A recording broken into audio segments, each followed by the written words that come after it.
Alors ce désir d'écrire chez moi est très profond, mais j'ai deux réponses à apporter à la question comment m'est venue l'envie d'écrire. La première réponse est d'ordre biographique, puisque j'ai effectivement commencé ma carrière professionnelle en tant qu'éditrice dans plusieurs maisons d'édition, mais la toute première c'était les éditions Jean-Claude Lattès, et puis la deuxième c'était la maison d'édition où je suis aujourd'hui publiée, Les Escales, à Paris.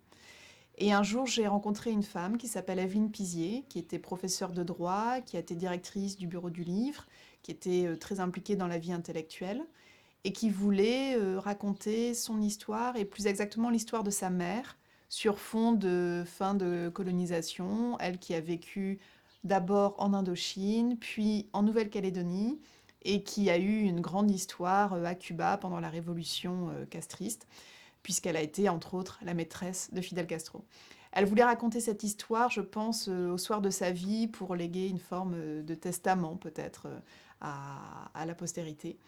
Et entre nous, ça a été une rencontre amicale très forte, malgré la différence d'âge qui nous opposait, malgré les univers assez différents desquels on venait, elle et moi. Mais on avait ce rapport au monde insulaire, on avait ce rapport aussi à la cause des femmes qui nous liait. Et voilà qu'au bout de 6 mois d'échanges sur son manuscrit, Evelyne Pizier est décédée brutalement, en me confiant, en me léguant une mission qui était à la fois très belle et très lourde, puisqu'il s'agissait pour moi de terminer son livre. Et cette demande, eh bien, je m'y suis attelée. C'est ce que j'appelle un peu la promesse du crépuscule, en opposition à la promesse de l'aube. Et cette promesse du crépuscule m'a permis de devenir en fait la co-autrice de l'autrice que je publiais moi-même en tant qu'éditrice. Donc c'était une situation totalement atypique dans le monde de l'édition, ça ne s'était jamais fait, j'avais peur d'ailleurs de faire ça, mais j'y suis allée par fidélité à cette promesse d'amitié.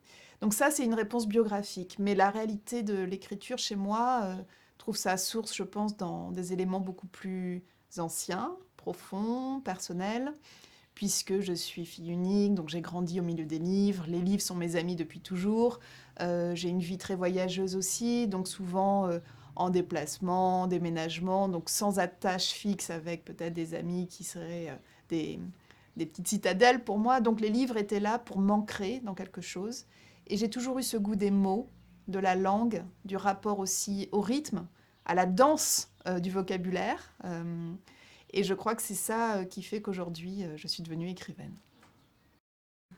Alors, j'ai l'habitude de dire effectivement que je suis un peu schizophrène, étant d'un côté éditrice, aujourd'hui indépendante, mais pendant des années, j'étais en maison, comme on dit, en maison d'édition, et en étant écrivaine de l'autre côté.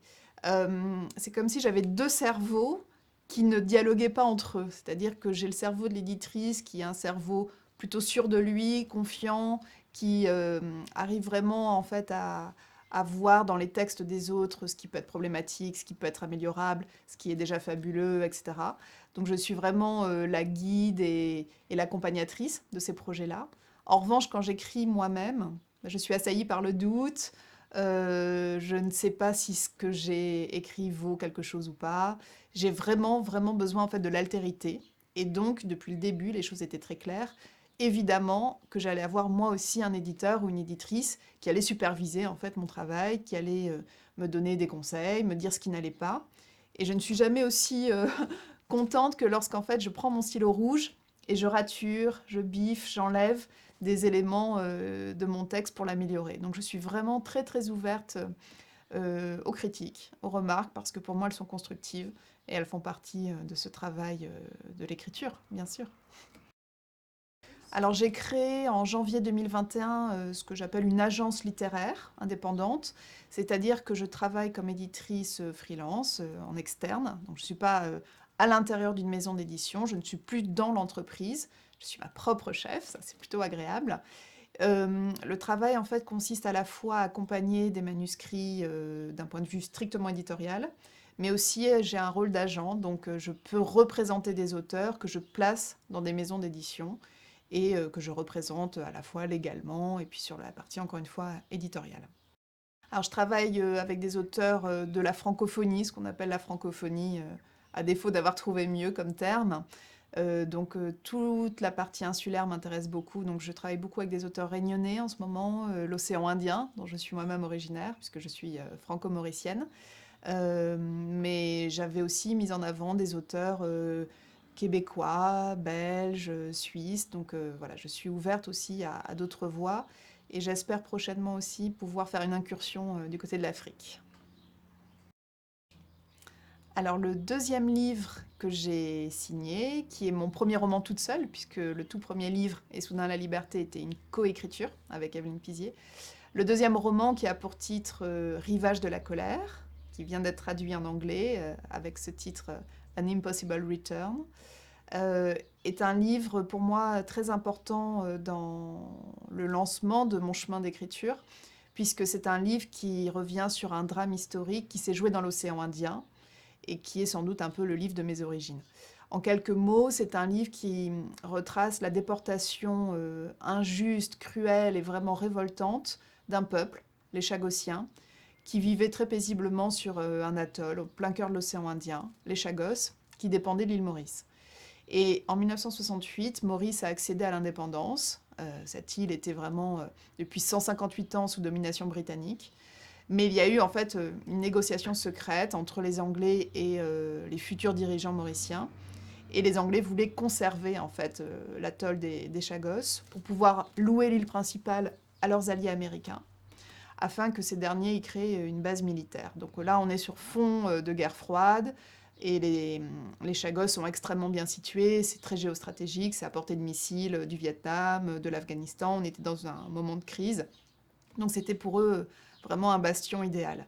Le problème, c'est qu'il y avait une population autochtone sur ces îles qui ont été littéralement déportées, exilées de force et traités comme des esclaves, jetés dans les cales d'un bateau. Ils ont traversé l'océan Indien pendant une semaine et ils ont été vomis sur les quais de Port-Louis, à l'île Maurice, là où personne ne les attendait, où rien n'avait été fait pour eux. Et ces gens, depuis plus de 50 ans, parce que c'est une histoire récente, hein, c'est début des années 70, ces gens, depuis plus de 50 ans, se battent pour leurs droits, pour leur dignité, ils réclament justice. Ils ont mené différents combats, notamment à travers les plus hautes instances juridiques, la Cour internationale de justice de La Haye. J'étais avec eux au procès qui les a opposés à la couronne d'Angleterre. Et c'était ça qui m'intéressait chez eux, c'était leur colère, d'où le titre, Rivage de la colère.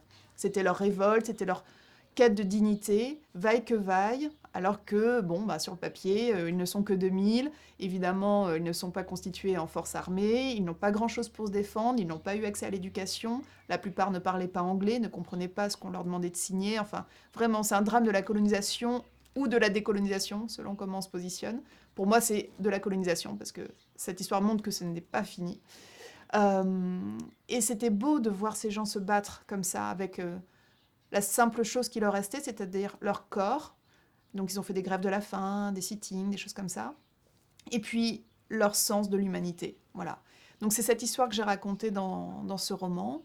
Et c'est un processus créatif à plusieurs tiroirs, je pourrais dire. Parce que tout d'abord, en fait, eh bien, il y avait les souvenirs de ma mère.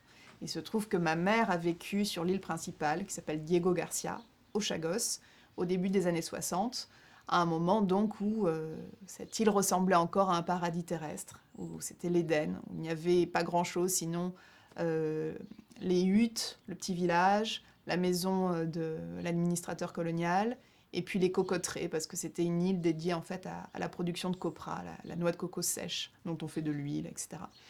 Et ma mère a vécu là-bas, je pense, les heures les plus heureuses de son existence. Donc elle avait un peu, sans doute, idéalisé, mais elle m'a toujours parlé des Chagos.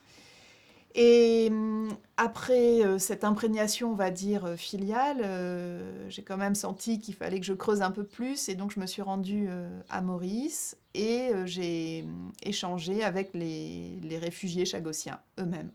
Donc je suis allée, on va dire, à l'origine même, à la source même de cette histoire tragique, et j'ai rencontré leur leader, Olivier Bancou, qui vit à l'île Maurice aujourd'hui, et qui est un peu le fer de lance, en fait, de ce combat des Chagossiens.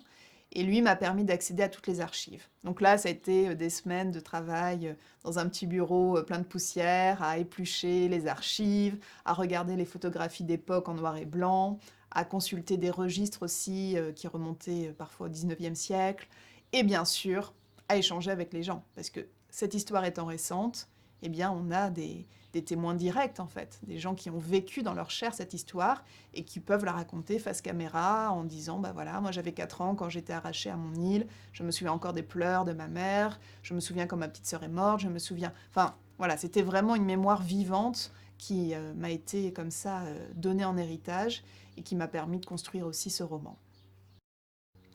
La durée d'écriture chez moi est toujours quelque chose qui m'étonne en fait, parce que j'ai un processus de maturation qui peut être assez lent. Finalement, cette histoire chagossienne, elle est en moi depuis que j'ai 10 ans, depuis que ma mère me parle des Chagos et qu'elle m'a raconté cette histoire. Mais l'écriture elle-même est extrêmement ramassée, condensée. Donc je crois que j'ai écrit ce livre en à peu près 3 mois, 4 mois maximum. Et c'est ma manière d'écrire. J'ai l'impression que j'ai besoin d'attendre le dernier moment.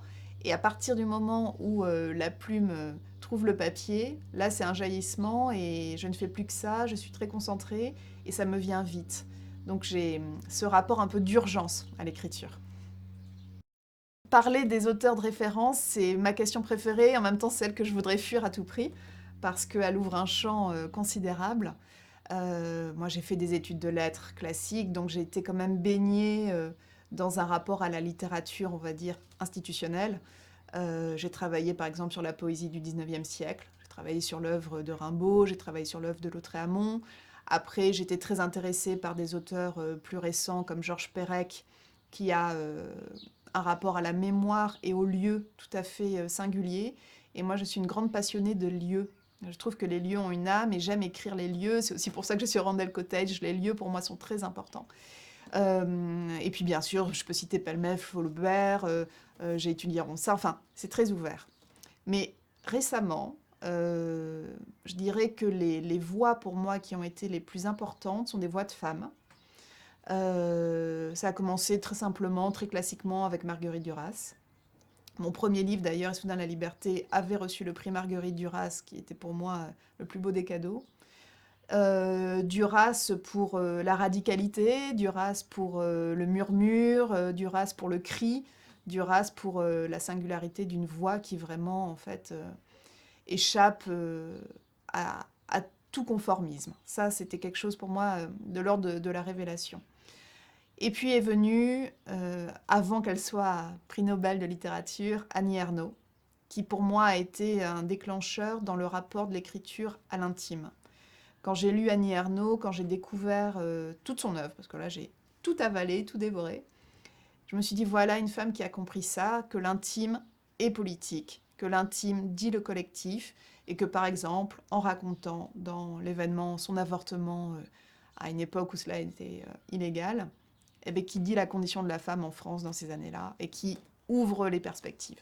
Et elle le fait avec une forme de sécheresse dans l'écriture que je trouve en fait remarquable, parce que c'est facile de délayer, c'est facile d'en faire des caisses, mais de trouver juste le mot juste, précis, pour dire la sensation, l'effroi, le bonheur, la passion, elle le fait comme personne. Donc je suis très admirative de son œuvre. Et je voudrais citer une dernière femme, il y en aurait plein, mais une qui vraiment a été pour moi aussi capitale ces derniers temps, c'est Deborah Levy. Deborah Levy, qui est une écrivaine d'origine sud-africaine, mais qui maintenant habite à Londres, et qui, elle, a composé un cycle autobiographique de toute beauté, en 3 volumes. Le premier volume s'appelle Ce que je ne veux pas savoir. Le deuxième, Le coût de la vie, c'est mon préféré. Et le troisième, c'est État des lieux. Ça a été traduit en français par Céline Leroy, magnifiquement. Et elle raconte, de manière très simple, son parcours de femme. Et dans le deuxième volume, elle raconte particulièrement un moment de crise. Elle a la cinquantaine, elle va divorcer de son mari, elle doit s'occuper seule de ses 2 filles adolescentes. Et surtout, elle est en recherche d'un lieu pour pouvoir écrire. Petit côté Virginia Woolf sur une chambre à soi, etc. Et elle finira par trouver cette cabane pour pouvoir écrire. Et en trouvant ce lieu, encore une fois les lieux, eh ben, elle renaît à elle-même et elle peut envisager en fait une vie dans laquelle elle va être pleinement affirmée en tant que femme, en tant que créatrice, en tant qu'écrivaine. Et j'étais subjuguée par cette langue, j'étais subjuguée par la simplicité, encore une fois, avec laquelle elle décrit une vie qui pourrait être la vie de tant de femmes aujourd'hui, mais elle le fait avec un art absolument merveilleux. Je suis déjà tellement heureuse d'être au Randall Cottage, ici à Wellington, après tout le chaos lié à la pandémie et aux impossibilités de voyage. C'est très émouvant d'être dans ce lieu parce que c'est un lieu effectivement chargé de beaux fantômes, des fantômes parfois lointains et puis d'autres beaucoup plus vivants. Parce qu'on écrit là où d'autres ont écrit, parce qu'on dort là où d'autres ont dormi, parce qu'on mange là où d'autres ont mangé. Donc il y a l'idée d'une chaîne, il y a une transmission quand même très belle. J'ai eu la chance aussi d'échanger avec Amaury Dacuna, qui est devenu un ami, qui était le précédent écrivain français en résidence ici. Donc on est les maillons hein, de cette chaîne-là. Ça c'est assez beau, je trouve. Et ce qui est fabuleux et en même temps qui m'interpelle, m'intrigue presque, c'est que des auteurs de référence pour moi ou des créateurs ou créatrices de référence pour moi sont néo-zélandais, néo-zélandaises. Jane Campion, ça c'est ma réalisatrice préférée. La leçon de piano pour moi est absolument un film indépassable. J'en garde une empreinte physique, sensorielle. Cette scène évidemment sur la plage de Carré Carré, où je vais me rendre lors de mon prochain voyage. C'est un éblouissement qui continue à grandir en moi, en fait. Et dans un tout autre genre, mais elles sont peut-être assez proches finalement l'une de l'autre, Catherine Mansfield, qui habite juste à côté, Tinnacullery Road, me fascine par son destin, par sa vie, par son désir d'écrire à une époque où c'était peut-être pas une évidence pour les femmes. Et d'une certaine manière, la Nouvelle-Zélande, je pense, a infusé en moi, mais sans que je me le sois dit, sans que je l'ai verbalisé. J'ai eu la chance aussi, lorsque j'étais toute petite, de faire un voyage ici. Alors, j'étais trop petite pour avoir de vrais souvenirs, mais je me souviens vraiment d'un dialogue avec mes parents qui disait, mais si un jour on doit déménager, si un jour on doit s'installer dans un autre pays, ce serait la Nouvelle-Zélande. Donc je pense qu'il y a quelque chose en fait qui s'est déposé en moi, qui s'est sédimenté, mais sans que j'en ai eu conscience, et qu'aujourd'hui, bah, je vais chercher. Donc c'est très excitant. Alors, j'ai eu une espèce d'épiphanie littéraire sur la plage d'Oriental Bay, donc à Wellington, il y a quelques jours seulement, c'est tout frais. J'étais assise sur le sable, il faisait une chaleur incroyable, face à la mer, de toute beauté. Et le roman m'est apparu. C'est les moments que les écrivains adorent vivre, évidemment, dans leur existence, parce qu'ils ne sont pas si communs que ça. Et là, la réponse de la nature du livre, c'est vraiment, oui, fiction. Des personnages me sont apparus, des figures, des chemins qui vont se croiser.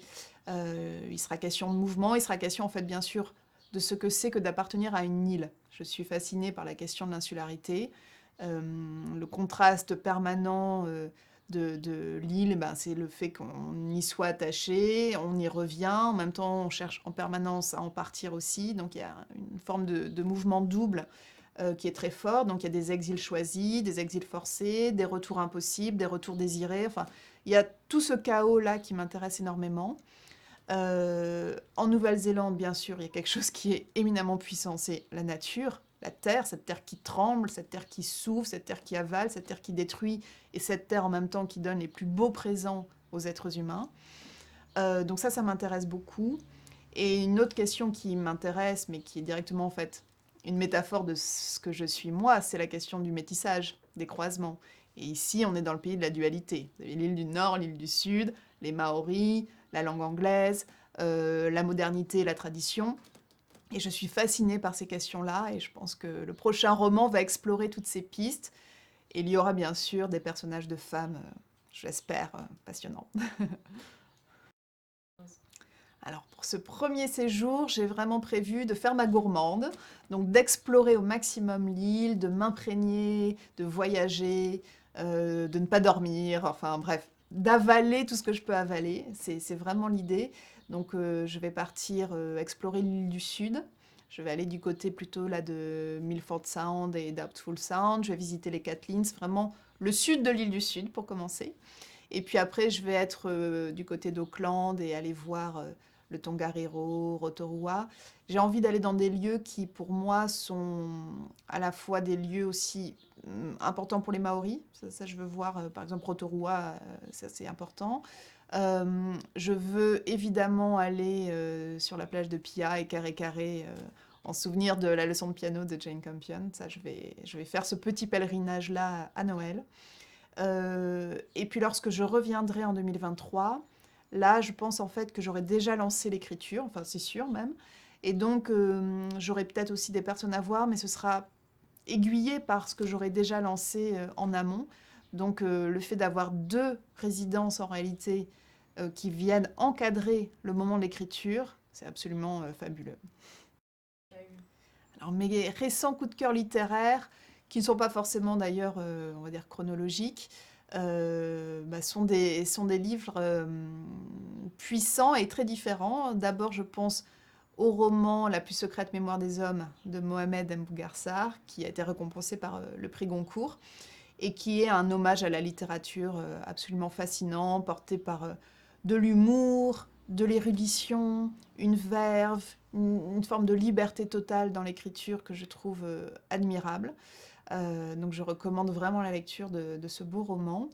Dans un autre genre, j'étais bluffée par l'écriture de Sylvain Prudhomme, qui est un écrivain voyageur aussi, lui qui a beaucoup vécu en Afrique durant sa jeunesse, et qui a écrit un livre sublime qui s'appelle Par les routes, qui raconte l'histoire en fait d'un autostoppeur qui est une allégorie pour moi du rapport au voyage et à l'impossibilité justement de rester ancré dans un lieu fixe. On rejoint un peu ce qu'on disait tout à l'heure sur la question de l'insularité. Il a écrit aussi un livre de nouvelles, Les Orages, très beau. Ce sont des voix contemporaines, pleines de poésie, qui ont compris comment on pouvait vraiment mélanger, je trouve, le narratif et la qualité d'écriture. Voilà, ils ont ça en commun, c'est de trouver la note juste à chaque fois, et ce sont de très beaux livres, très beaux auteurs.